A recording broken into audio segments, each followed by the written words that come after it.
بسم الله الرحمن الرحیم. سلامونه او نیکی هیلې مې ومنئ.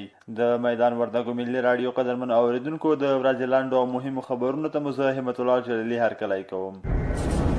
د پوهنې وزیر مولوي حبیب الله آغا میدان وردګ ولایت ته د سفر په ترڅ کې د دې ولایت په سید آباد ولسوالۍ کې د 9.5 میلیونه افغانیو په ارزښت یوه دیني مدرسه پرانستله.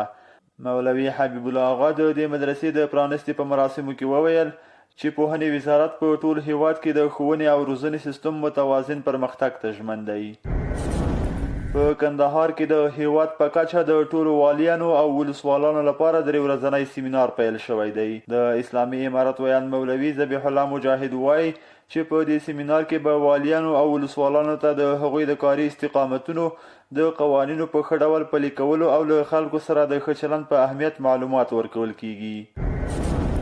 کورنیو چارو وزارت وایي چې په تیرو 24 ساعتونو کې د هیواد په 6 ولایتونو کې 44 په نشو روږدي راټول او د درملنې په موخه روغتیایي مرکزونو ته وروپېژندل شول. یاد وزارت وایي یاد کسان په بغلان، پروان، کونړ، کاپیسا، میدان وردګ او فراه ولایتونو کې راټول شوي دي.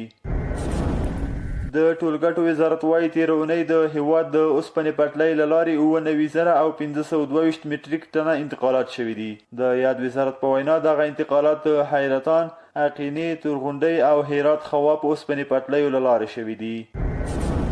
نیپال کې د سیلاب او ځمکې ښویېدو له امله 22 تنو ژوند بایللی. رویټرز خبري اژانس د پولیسو په حواله راپور ورکړی چې د نیپال په ختیځ ایلام سیمه کې 18 تنه د ځمکې ښویېدو او د یاد هیواد په جنوب کې 4 تنه نور د سیلاب له امله مړه شوي دي. او افغانستان او بنګلادیش په 3 شل اوریزه لوبه کې نن یکشنبه مخامخ کیږي. دغه ستره سیالۍ نن ماښام 9 بجې په شارجه کرکټ لوبغالي کې پیلیږي. لنډ او مهم خبرونه مو همدومره وو. له ملتیا مو مننه.